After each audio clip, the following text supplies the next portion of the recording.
Welcome to Cinema Gulp. I'm Ben. This is Mark. And this is John, and today we're going to do a Gulp review of Blade Runner 2049.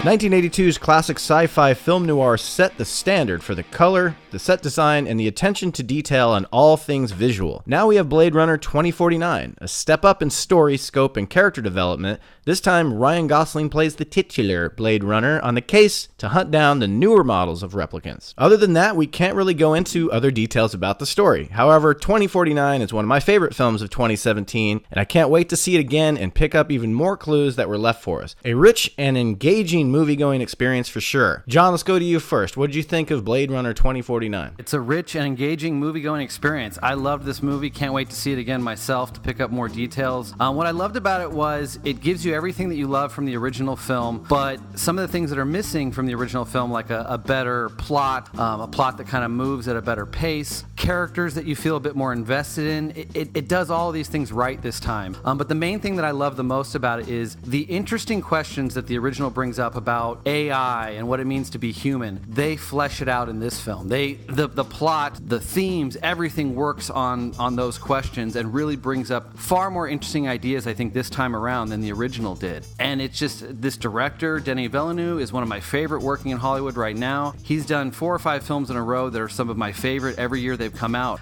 He can't do any wrong right now, and the style he brings to this and his visual sensibilities that he's brought to all these films is on display again, and he's amazing. I loved this movie. Mark, what'd you think of this? I'll start with, I didn't see the original, but I did read up on it real quick, so I at least knew something going in. And as far as the specific movie-going experience, I thought it was great. I loved the mystery, the story, the characters, the cinematography was wonderful, the lighting, like the atmosphere, all the environments. And like John mentioned, I thought the themes were really well done with, to that universe and what we may face in our own future, the kind of questions of what it's like to be human, where's AI going, all of these, complex questions without simple answers, and who knows what we'll face in the future. And I really enjoyed that aspect of the film. They've written a character in K, played by Ryan Gosling, who's excellent in this movie, for how he decides to play his version of a Blade Runner, which to me makes a little bit more sense than Deckard, who wasn't a very sympathetic character because you were just never let in. It was very reserved. I love how this one plays with all the ideas of, and it stays very consistent with the universe. I want to say that right off the bat. Visually, there's differences because it's two very unique visual directors who have their own style. Continuity-wise, it feels like the same world. It feels like the same world 30 years later, which is what it is. You have 4:3 screens still, and you have a lot of the same sound effects they use for technology is still in there, and it's not hammering you over the head like one of the Star Wars prequels where it's like, oh, listen, a TIE fighter sound.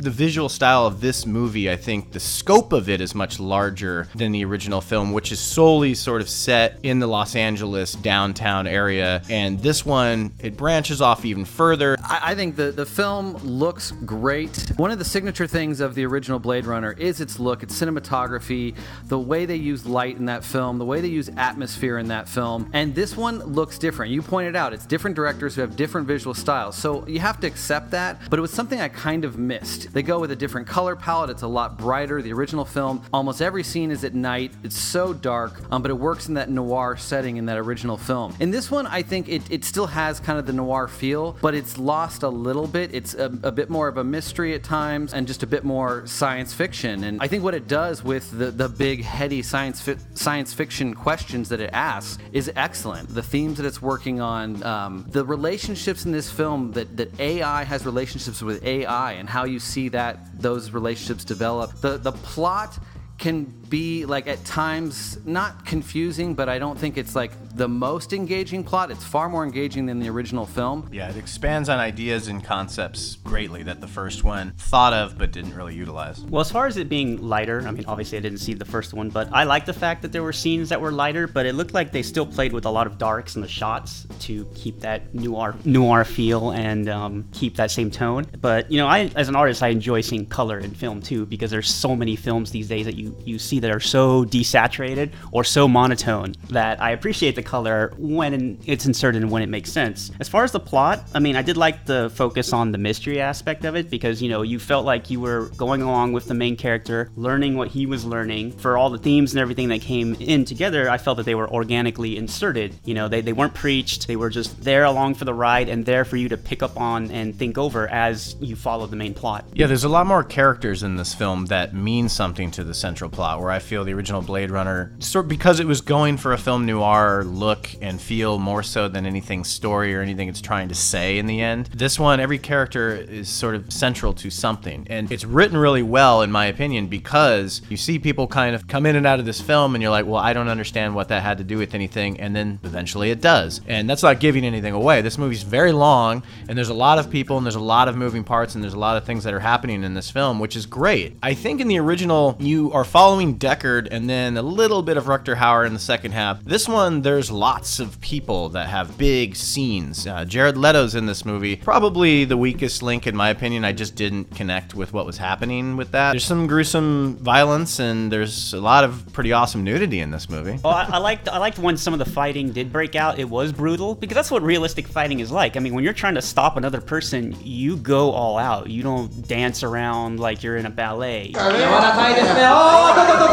You will go for the quickest, hardest takedown that you can. Yeah, and Ryan Gosling's like constantly bruised and bleeding. In his trench coat in the rain, just drenched in blood. Well, yeah, it harkens back to the original, the way Deckard is constantly bruised, beaten. I think that's the sign of a Blade Runner, you know? There was definitely similarities between their characters, definitely similarities between little nods throughout the film that play back to the original that are subtle, not overplayed. But I think, yeah, Ryan Gosling's character was far more interesting to follow in this film, as were a number of the other characters, the side characters in this film. The character in this film who is essentially a holographic AI character who's there for some sort of companionship. That character has more depth and more emotion than probably every single character in the original Blade Runner put together. I thought that was an amazing performance. I don't say who it is because the trailers don't give away who it is. The character that you mentioned, Ben, also has a great personal arc. Like, you see, even though she is what she is, she shows growth. Yeah, her character was so central to all those themes that dealt with the AI and also dealing with being trapped in the cage and stuff. Her character worked that theme so well. I think she was actually one of the most interesting characters in the whole film. The return of the star of the original, Deckard, Harrison Ford, is back. We don't want to give away too much of how he's used in the story, but I think he did a better job in this film. Like, the things that he's dealt with from the past, you really see it in his performance. I think it's a much better performance, and the character comes to life a bit more this time around. He seemed ready to work and be a little bit different. His character clearly is in a way different place than he was in the first one. You don't know what's going on with him, and you find out very little. You only find out what you need to know, and I like that they didn't feel the need to make him, he's central to things, but he's not, you know, this isn't spoilers, he's not in as much of it as maybe the ad campaigns are saying that he is by putting his face and name on the poster, but you have to do that. He's Harrison Ford. He was the lead in the original. He's good in the role. It was nice to see him in it, and he looks good too. He still looks like he kicks more ass in this movie than he did in the first one, and he's like 40 years older. Yeah, he looked pretty damn buff, I thought, in a couple of those scenes. And from what I know coming in too, it was definitely a good performance, not phoned in. From what I read about, it did feel like a natural progression for his character based on the events of the first film. One of the things I admire about the film is that it had a huge fucking budget, $185 million. And they decided to use that for visual scope and detail and lights, and because it's not an action-packed film. There's a couple, I think when the action is there, it's great. It's staged great, it looks great, it's not CGI'd out, it's intense and it's dangerous, and you don't know what the outcome of it's gonna be. I mean, much like the original, it's not an action movie. It's used sparingly, and there's a little bit more in this one than the original, but it's also like 45 minutes longer than I think the original. And the score in this movie was excellent. At the very first time you hear it, you're not sure if you're hearing like the revved up engines of some of these flying cop cars, but when it starts to repeat itself, you're like, wow, that kind of morphed into the score, and it's a very intense, eerie type of sound. I thought it was such a cool score because it was a nice mixture of what we've heard from Villeneuve movies like Arrival and Sicario, similar sounds to that, but also working in similarities to Vangelis from the original. I actually didn't mind the longer scenes because for me, I was just enjoying like the setup, particularly the environments, you know, and the lighting and everything. So even if the character was going from A to B in the shot, even if it was taking, say, too long, I was still just kind of visually just transfixed on everything going on around them because it was so well done. There's a scene with the AI character that we love and a hooker that I could have watched for an hour. And I see people not getting this film if they think it's an action movie or even if they think it's detective film noir, because it's a science fiction movie, the very definition of a science fiction movie. Well, if you're going into this as a fan of the original, I think you're going to enjoy it. You're going to come out with a great movie-going experience. Right. Cinematography, though, it's beautiful. The differences to the original kind of stands out, and there was something missing there for me. So I'm going to go Blade Runner 2049. This was an intense film. This was a beautiful science fiction, epic, grand scope, amazing performances all around the board. Ryan Gosling really sold his character. I thought he was fantastic. It was good to see Harrison Ford care again. I love it when he cares. Roger Deakins knocked it out of the park again, like always, and Denis Villeneuve may be my favorite director working right now. I'm gonna go pretty high on this one and give Blade Runner 2049 8.75 gulps. I really love this movie. It may be my favorite movie of the year. I want to see it again to really confirm that. But I love the themes that it works on and how much it adds to the Blade Runner universe. I think it does a really good job of being a better sequel than the original, and that's hard to do these days. So I'm going to go with an 8.25. My personal gulp score is 8.5. What I really loved about it was, the cinematography, the sound, the lighting, great mystery plot, characters, and as a side note too, for anyone who hasn't seen the first film, I highly recommend it because it'll be a much richer experience if you do. Thank you for watching our gulp review of Blade Runner 2049. As always, if you like this review, you can click like and or subscribe to Cinema Gulp today. Please give us some comments in the comment section below. Check us out on Facebook, Twitter, Instagram, and Tumblr. Look for us under Cinema Gulp. And from us here at Cinema Gulp, we drink your cinema. I drink it up! What's up, beat? What's up, beat? I'm searching the city for sci-fi wasabi. The start button has been pushed already. Obi-Wan Kenobi is waiting for me. In Union Square, my wheel needs repair. The bike lane's glowing all over the city. My bike specializes in the nitty-gritty. New York City never had equality. It's reality, economic duality. Where are my amenities?